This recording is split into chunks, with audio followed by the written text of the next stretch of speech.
Hello everyone, welcome back to S biology. तो आज के इस वीडियो में अपन बात करेंगे कि नीट से एक दिन पहले किस तरीके से प्रिपरेशन करें और किस किस चीज़ की प्रिपरेशन करें, और ऐसी कौन सी चीज़ है जिसको आप करके टेंशन में तो सब लोग होते ही हैं उस टाइम पे कि सब लोगों को, चाहे उसने कितना भी पढ़ा हुआ हो या फिर नहीं पढ़ा हुआ हो, कितनी भी अच्छी तैयारी क्यों ना हो, बट फिर भी उसके मन में डाउट जरूर रहता है कि मैं लास्ट के टाइम पे क्या पढूं क्या नहीं पढूं, क्योंकि ऐसा लगता रहता है कि यार मुझे कुछ नहीं आता। बट ऐसा कुछ नहीं है गाइस।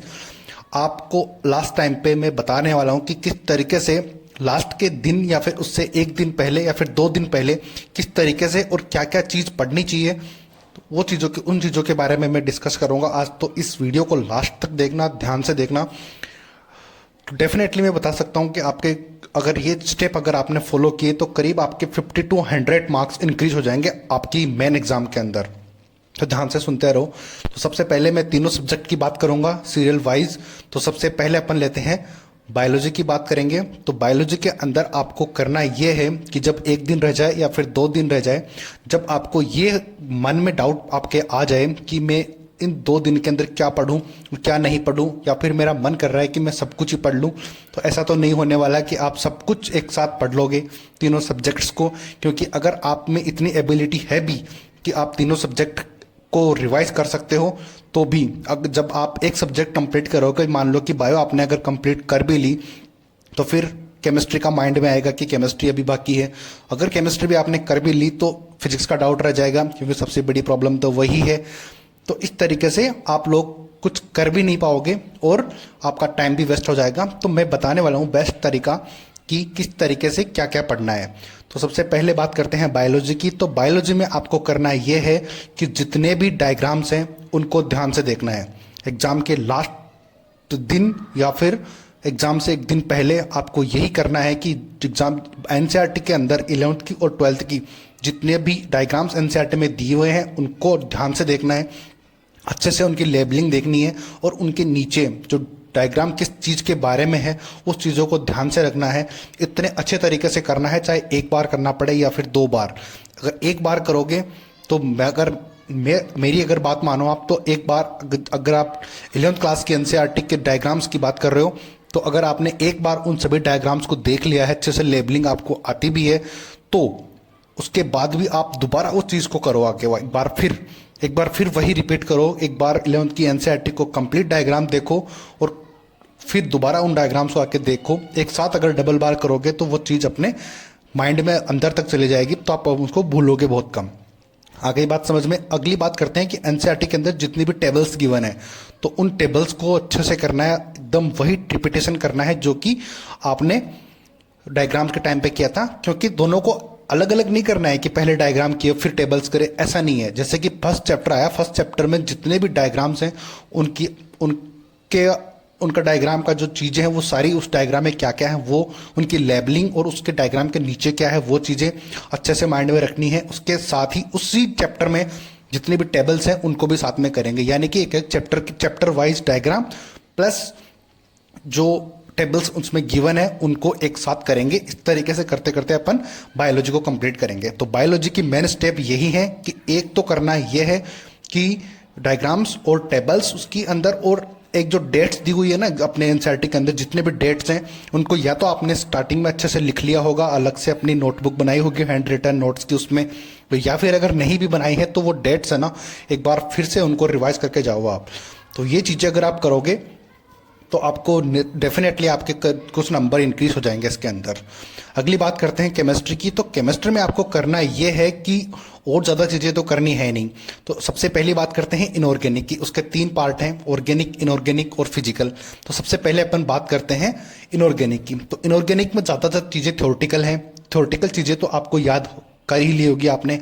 अगर आपने नहीं भी करी है तो इनऑर्गेनिक में तो आप अभी कुछ नहीं करने वाले। करना है, अगर करना भी चाहते हो तो आपको वो चीज़ करनी है, जैसे कि तो इलेक्ट्रॉनिक कॉन्फ़िगरेशन हुआ, D&F ब्लॉक का, या फिर पॉलीमर वगैरह वो है, उनके एग्जाम्पल्स के ऊपर एक नज़र डाल ली, बस यही करना है। अगर पूरे चैप्टर को लेके बैठोगे तो वो कुछ नहीं होने वाला।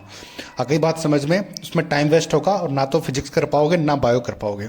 तो इनऑर्गेनिक की तो बात ये है कि अगर आपने चीज़ें करी हुई है तो उसको रिवाइज करो, या फिर जो कमज़ोर चीज़ें हैं उनको रिवाइज कर सकते हो आप।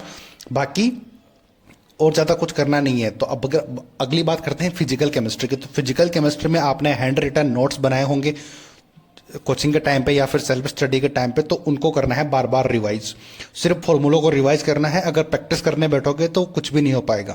प्रैक्टिस आपने जितनी आज तक की हुई है बस वही काम आने वाली है। अगर आज प्रैक्टिस करने बैठोगे कितने कुछ कर लोगे यार, आप कितने चैप्टर खत्म कर लोगे, 10। उसके अलावा उससे ज़्यादा तो नहीं कर सकते। तो उस 10 चैप्टर के चक्कर में आप बायो छूट जाएगी और प्लस फिजिक्स भी छूट जाएगी। आती है इतनी बात समझ में? तो फिर और इनऑर्गेनिक तो आपको याद जितना था उतना हो गया। बाकी मैंने बता दिया कि पॉलीमर वगैरह जो थ्योरेटिकल चैप्टर है उनको आप एक बार नज़र डाल लेना। इसके अलावा फिजिकल में मैंने बता दिया कि आपको फॉर्मूले रिवाइज करने हैं खुद से। ऑर्गेनिक को आप अगर जो नेम रिएक्शन है उनको भी अलग से लिखा होगा, क्योंकि ये तरीके होते हैं पढ़ने के। क्योंकि अगर आपने स्टार्टिंग में स्ट्रेटजी बना के नहीं पढ़ा तो फिर आपको लास्ट में दिक्कत आने वाली है। तो मेरे टाइम पे मैं भी यही करता था कि इनऑर्गेनिक या जो ऑर्गेनिक है उसमें जो नेम रिएक्शन है वो अलग लिख लिए और उनको भी बार बार रिवाइज करते थे। और जो चीज़ें इनऑर्गेनिक में भी है जिनके ऑर्डर होते हैं, जो कि एक्सेप्शंस होते हैं, उनको याद करने का तरीका, यानी कि उनको भी लिख लिया अगर वो मोस्ट इंपॉर्टेंट है तो। आगे बात समझ में? तो ऑर्गेनिक का मैंने बता दिया कि जो नेम रिएक्शन है वो, और जो टफ पार्ट लगे आपको जो ऑर्डर है उनको आप रिवाइज कर लेना बस। बाकी जीओसी वगैरह के जो ट्रिक्स हैं उनको आपने लिखा ही होगा तो उनको रिवाइज करना है बस, बाकी कुछ नहीं करना। आती है बात समझ में? तो ये केमिस्ट्री का भी हुआ। अब फिजिक्स में, अब मेन बात आती है फिजिक्स। सबसे बड़ी दिक्कत यही होती है फिजिक्स। तो अगर आपकी फिजिक्स वीक है और बायो और केमिस्ट्री अगर आपकी बहुत ज़्यादा स्ट्रॉन्ग है, ध्यान से सुनना, अगर बायो और केमिस्ट्री यानी कि बायो आपकी सबसे ज़्यादा स्ट्रॉन्ग है, फिर केमिस्ट्री स्ट्रॉन्ग है। स्ट्रॉन्ग का मतलब ये नहीं है कि हाँ 100 ही है, 100 नहीं हो ना। अगर नीट की एग्जाम क्रैक करनी है तो आपको पता ही है कि हर चीज़ एग्जैक्ट होनी चाहिए। अगर आपको आता है तो आता ही है, अगर नहीं आता तो फिर वो नहीं आता। आती है बात समझ में? बीच की चीज़ें बिल्कुल नहीं चलती है नीट में, यहाँ पे गेस वर्क चलेगा ही नहीं। ठीक है, बात समझ में आती है? तो इस तरीके से अगर फिजिक्स, तो अब अगली बात करते हैं फिजिक्स में। तो फिजिक्स की बात यही है कि आपने जब तैयारी करी होगी तो वहाँ पर आपने फिजिक्स के हैंड रिटन नोट्स तो बनाने ही होंगे। अगर आपने वो हैंड रिटन नोट्स का मतलब है कि जो फॉर्मूले हैं जो आपको आते हैं उनको छोड़ दो, जो नहीं आते हैं उनको इतनी बार रिवाइज कर लो। बायो और केमिस्ट्री को छोड़ भी सकते हो, जो भी चीज़ें मैंने स्टेप बताई अगर आपकी स्ट्रॉन्ग है तो। अगर नहीं है तो वो स्टेप पहले बायो और केमिस्ट्री ही करनी है, फिजिक्स को तो बाद में करना है। आती है इतनी बात समझ में? फिजिक्स की बात अपन कर रहे थे, तो फिजिक्स के अंदर फॉर्मूले जितने आप रिवाइज कर सकते हो उनको करो, लिख लिख के करो, कुछ भी करो बट उनको याद करो। अगर 100% भी याद नहीं होते तो 50% करो, 50 नहीं तो 60 करो। यानी कि ऐसा नहीं है कि पूरी फिजिक्स के फॉर्मूले रिवाइज करने के चक्कर में अपन 40% भी नहीं कर रहे, 60% भी नहीं कर रहे, ऐसा बिल्कुल भी नहीं करना है। अगर एक बार टारगेट बनाओ कि हाँ मैंने पहले 10 चैप्टर्स हैं उनके फॉर्मूले इस तरीके से रिवाइज कर लेने हैं कि मैं भूलूं नहीं। आगे बात समझ में? पहले के रिवाइज तो है ही, इतने सारे टेस्ट अपन ने कोचिंग में दे रखे हैं तो चीज़ें तो माइंड में है ही, प्रैक्टिस की हुई है, वो मेहनत तो काम आएगी अभी। तो वो फॉर्मूले तो याद नहीं है अपन को स्टार्टिंग में।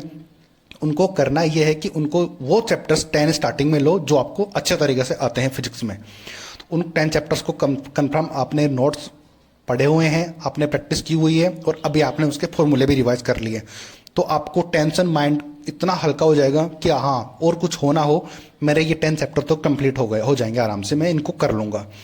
फिर अगले 10 चैप्टर्स की स्ट्रेटजी बनाओ, क्योंकि एक साथ सबको करोगे तो फिर मज़ा नहीं आएगा। छोटे छोटे टारगेट सेट करो खुद के लिए। आगे बात समझ में? तो अगले 10 चैप्टर करोगे तो उसमें अगर आपको कंप्लीट वो चैप्टर अगले 10 होने वाले हैं जो कि आपको 80% या 70% आते हैं, तो अगर अगले 10 चैप्टर्स में से अगर आपको 6 चैप्टर भी के भी फॉर्मूले अच्छे से याद हो गए तो फिर अच्छी बात है। तो पहले के 10 और आगे के 6 यानी कि 16 चैप्टर्स के फॉर्मूले ऐसे हैं जो आपके टिप्स पे हो गए हैं। आगे समझ रहे हो इतनी बातें? इस तरीके से फिर अगले 10 चैप्टर्स की ओर बनाओ। ऐसा नहीं है कि मैं चैप्टर बताने लगा हूँ कि इतने चैप्टर फिजिक्स में हैं, उससे फ़र्क नहीं पड़ता। जितने चैप्टर्स हैं उनको आप अपनी कैपेसिटी के अकॉर्डिंग सेट करो कि मैं एक टाइम पे 10 चैप्टर्स के फॉर्मूले रिवाइज कर सकता हूँ या फिर 5 चैप्टर्स के फॉर्मूले रिवाइज कर सकता हूँ। आगे बात समझ में? इस तरीके से रिवाइज करो चैप्टर्स को फिजिक्स के भी। जितने फॉर्मूले रिवाइज करोगे उतना आपको बेनिफिट होगा। तो ये स्ट्रेटजी अपनाओगे तो डेफिनेटली आप एग्ज़ाम से पहले दिन या फिर 2 दिन पहले, ये स्ट्रेटजी है, ये वीडियो मैं 2 दिन पहले बना रहा हूँ ताकि आपको चीज़ें पहले पता लग जाए, अगर किसी को नहीं है तो। इस तरीके से अगर आप स्टडी करोगे तो डेफिनेटली आपके 50 to 100 marks, 80 to 100 marks definitely आपके इंक्रीज हो जाएंगे। तो अगर ये स्ट्रेटजी अपनाने के लिए तो मैं बस यही बताने वाला था। अगर आपको वीडियो थोड़ी सी भी हेल्पफुल लगी है तो प्लीज़ इसको लाइक सब्सक्राइब शेयर ज़रूर करना, और ज़रूर तो मिलते हैं अगले वीडियो में। Thank you so much.